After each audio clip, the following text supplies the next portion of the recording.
everyone, welcome to the Selkares Wargaming channel for this 4th training video on Wargame Island Battle. So from now on, I'm going to focus on the different unit types in Wargame Island Battle. Every video will be divided into 2 parts, or into 2 videos if it's too long, of course. In the first part, I'll focus in the deck or armory section, where I'll try to explain the differences in the units, the stats that I think are important to analyze when you want to choose your units, and well, more or less a simple guide on how to choose the units in a said category.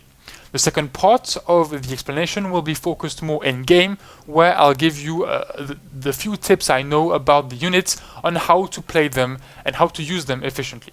So here we go for the first video on the first unit type, the command vehicles. So let's go in the deck. I'm not going to go in the armory because in the armory you don't see the availability of the units. So here we are in the deck. I'm going to speak about the command vehicles. The command vehicles, in my opinion, you can divide them into 3 big categories. The first are the jeeps, then the armored vehicles, and then the tanks. Let's start with the jeeps. The first big thing that characterizes the jeeps are the absence of armor and this low HP. Other than that, you've got 2 types of jeeps. The jeeps at 100 points that have a high availability of 6, but a low speed of 55. You've got this one, this one, this one, and others.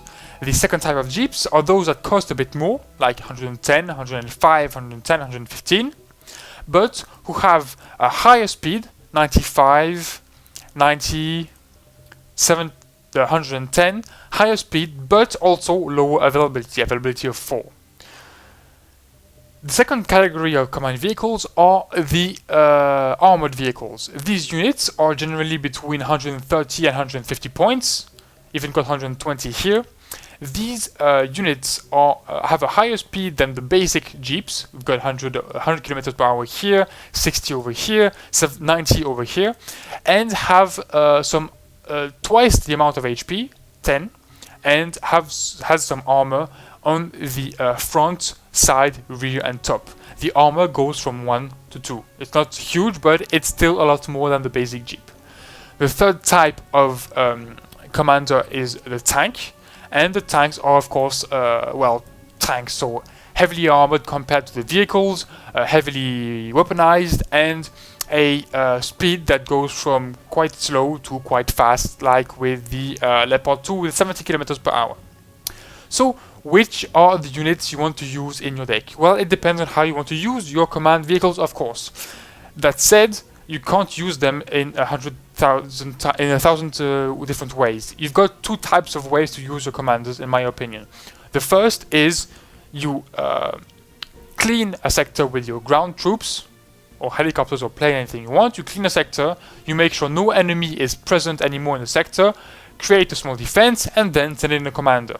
In that case, the commander isn't normally directly threatened by the enemy forces, so you can go with a low armored commander, going for a jeep or for a simple armored vehicle. After that, the choice between the jeep and the command vehicle is up to you. Do you think the jeep is generally very vulnerable to artillery shots with its absence of armor and low HP count of only 5? Do you feel confident enough to avoid these shells before they hit your commander? Or do you prefer to make sure that a shell won't one-shot your commander and therefore take a vehicle?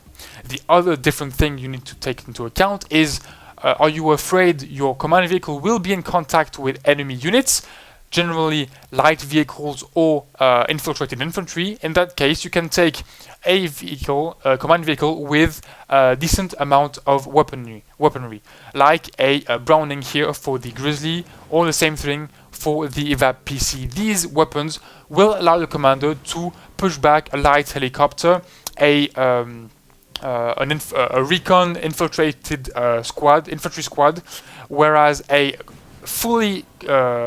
non-weaponized commander won't be able to do that. Yes, it's got a bit more armor than others, but it won't necessarily sustain a direct hit from an RPG or an attack from a helicopter that long. So that's up to you. Then the second way to use your commander, other than just putting one in a safe sector, is to use one directly behind the front line. The real example I can give you is you are fighting against an enemy and he's got a forward sector that allows him to bring in reinforcements. That sector is pretty bad for you, because if you want to attack, he'll just have to spawn units from that sector, spawn units directly on the front line that will be very, very hard to kill, or he will be able to spawn the counter of what you are sending him. So that's where a commander on the front line is really useful, because right when you start attacking and entering his sector, you can send in immediately that commander to contest the sector and stop the enemy from calling reinforcements right on the front line. So that's pretty useful. But of course, in this situation, the commander is in a pretty hot spot and may take a few hits, so a tank commander is the very good option to do that. In this section, in this category, sorry, the tank commanders, you've got two types of tanks. The tanks with a armor of 1 or 2 on the top. These tanks come in availability 1 veteran and availability 2 or 3 in trained. The other tanks, those with 3 or more on the top, like the chieftain or the leopard 2, come only available in 1 in the veterans category. There is no possibility to take 2 or 3 in trained. So it's up to you to choose. Will you take the heaviest commander but at only 1 per slot, which is quite few, or will you take a tank that is a bit less armored but that will allow you to retry your attack if you fail the first time by having more than 1 commander in your deck. So that's it, basically how to choose a commander. Either a lot but weak, or very few but heavy. If you want to charge with it, take a tank. If you just want to secure sectors and then put a commander, it's generally better to go for lighter commanders and cheaper commanders. So there you go. The real two things I look at when I choose a commander is, of course, the price. The cheaper, the better, generally. And I really like to look at the speed. When you look at the command vehicles, the difference in armor between a VAB PC and an M577 isn't that huge. I mean, it's twice the armor, but honestly, from 1 to 2 front armor, you don't really sustain that much more damage. So I really look at the speed to know if I will be able to get out of a bad situation fast or not. A VAB PC is really good because it's 90 kilometers per hour off-road, so it allows you to get out of a bad situation really fast. So that's it. Price, speed, and also the weapons on the vehicle. A Browning is really good with 0.75 HE power, while something like this one, no, not this one, a Sultan, for example, is only 0.5, which is a bit less efficient. So against light helicopters, it will be a bit less, it will be a bit less effective. So then, once I've told you this on the decks, let's see how to use the commandos in the game. So of course, using commandos is pretty basic, just put them on the sectors, but what I want to show you is more where do you want to deploy your commandos during the game. So the 3 options you have is first putting it in open ground. The second is putting it in a light cover or a small cover, a bit like this one over here. I'm gonna make it this one here, the dense hedge, or the third option is to put it right in the middle of the forest. Let me explain you which are the good and bad decisions. In the plain, of course, bad decision. You have no cover whatsoever, meaning any unit, even with mediocre optics, will see you from afar, and the enemy will be able to shell you or hit you with planes with a recon seeing you, so the shells will be with corrected shots, so your chances of dying are pretty much doubled, which is pretty bad.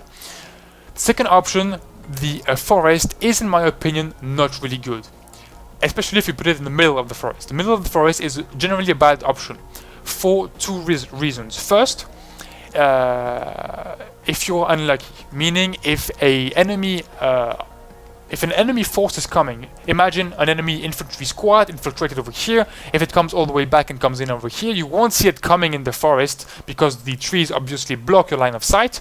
So he'll be able to come in range and shoot at you before you realize he's even there. And even if you realize an enemy threat is coming in, like tanks from the plane, Going out of the forest is first, it takes some time because you are slowed down by the terrain. And secondly, if you are unlucky and you get like a derailed or some mud, you may end up stuck in the terrain and the enemy will go just straight at you and you won't even be able to flee. This has happened already to me, and honestly, it's not really I wasn't laughing when it was happening. So, if you want to avoid that, and also the second thing I wanted to talk about is the artillery shelling. If you see that your enemy generally likes to shell blindly to into your sectors, he will generally, it's a common reflex, shell into the forests, because this is where people generally put their commandos and their defenses. So an enemy that shells blindly a sector to try to kill the commando with a lucky shot, he will generally target the forest. So putting your commando in the forest will increase the chances of him hitting you.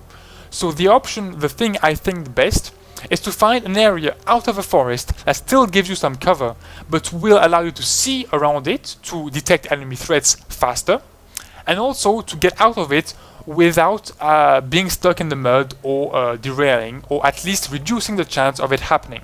So I really recommend you find areas in sectors, areas like this one, a dense hedge that will allow you to hide from enemy recon vehicles without the disadvantages of the forest, or in other areas like this one. You can see another cover here where your commander may be able to hide.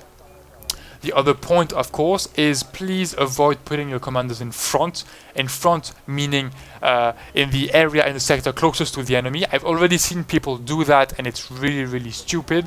So put your commanders as far as possible in areas that aren't deep forests, unless, of course, you have a highly defended area and you know the enemy won't blind shell your area. In that case, it's possible, of course, but if the enemy does it, get it out of the forest. It's usually the place where the enemy shells.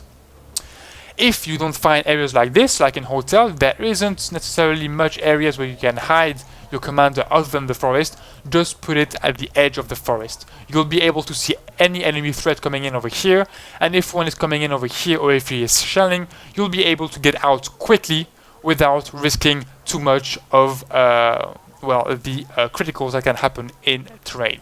So that's pretty much it for this video. Next video will be on the next category of units, the infantry. I'm going to have quite a lot to say on the infantry section. Thanks for watching, I hope you liked it, and see you next time.